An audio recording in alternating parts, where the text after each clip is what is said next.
How to fix call recording option not showing on Samsung. So if you want to fix the call recording option not showing on your Samsung or any other Android device, then what you need to do is first open up your settings. Once you open up your settings, now you just need to simply go with search. Under search, you need to search for Wi-Fi calling. And once you find the Wi-Fi calling option, if it is toggled on, then you just need to simply go and toggle it off. Once you toggle it off, your problem will be fixed.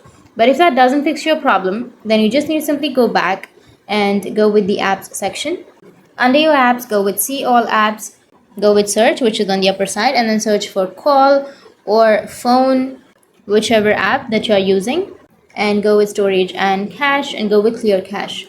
Once you clear your cache, your problem might be fixed. But if that doesn't fix your problem, go with clear storage and clear all of the storage.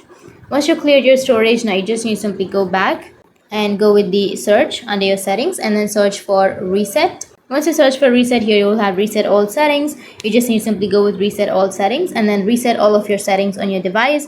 Once you reset, you need to restart your device, and after that your problem will be fixed. So that's how you can fix call recording option not showing on your Samsung or any other Android device. And if you have any questions, feel free to comment below. Thanks for watching.